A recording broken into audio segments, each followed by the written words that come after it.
Right. Hello, everybody. So today's topic is one that may make some people mildly uncomfortable. So I want to just show you something to kind of set the tone.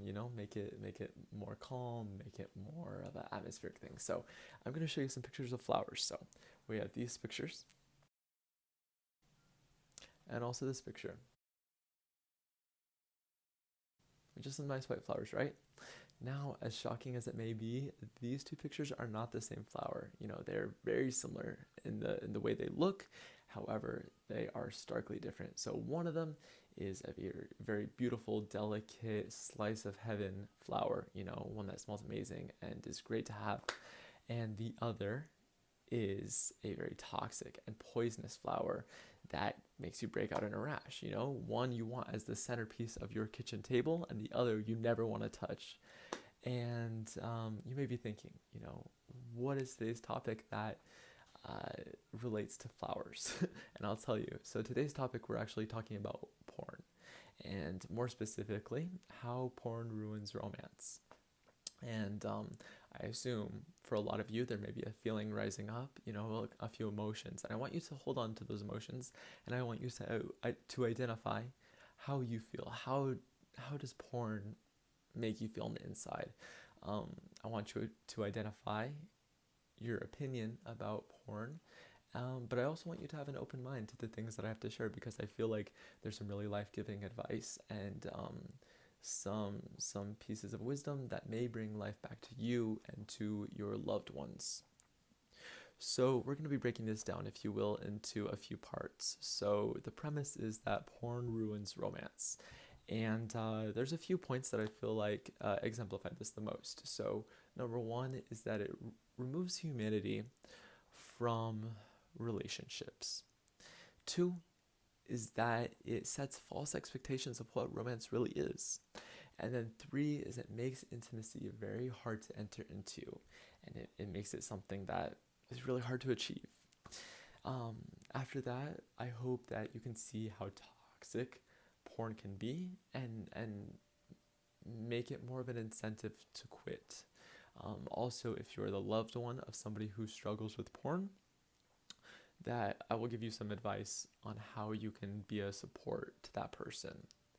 And then lastly, I will simplify the issue and really show you how and why it's an issue that you need to execute, that you need to nip in the bud.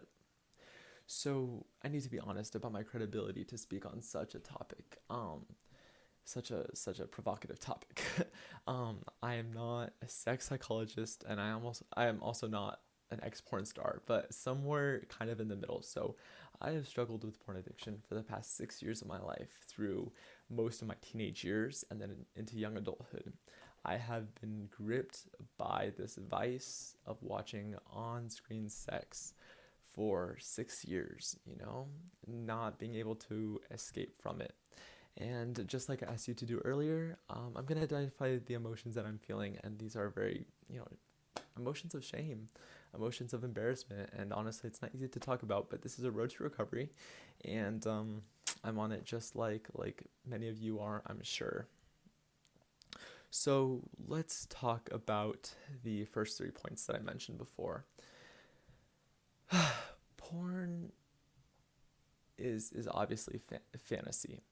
And when you see porn on screen, you see people. Obviously, you know that they are human. However, when you see them on screen, there's a barrier that is created that almost makes you forget that they are a human with a purpose, just like you and me. And when you watch so much porn, and when it becomes part of who you are, you can start to disassociate what you see on screen to real life, and you may see somebody walking down the street and lust after them. And when you do that, when you create these fantasies in your head, it removes humanity from that person. Their purpose is no longer to be them and to fulfill their own purpose, but to bring satisfaction in your mind. And even though you're not physically committing any kind of act of violence or dehumanizing act in itself, physically, you were doing it in your heart, which is almost just as bad. Number two is the false expectations that pornography sets. So for most boys, or the average age is 12 years old to start getting addicted to porn, which is crazy young, you know? And at 12 years old, you are just now starting to experience what love is or what attraction is, sexual attraction, and to be automatically introduced uh, to this fantasy world of sex can be a really confusing thing, especially when you don't have a reality to contradict what you're seeing, fact check what you're seeing to see if it's actually something that's real. And this can create false expectations of romance and false expectations of love that are really hard to combat. And even if you know in your heart that it's not true, it's hard to get past those things. Number 3 is intimacy. And rather how porn makes intimacy something really hard to break into. So when you're watching porn, obviously you're seeing people do very intimate things in front of you. However,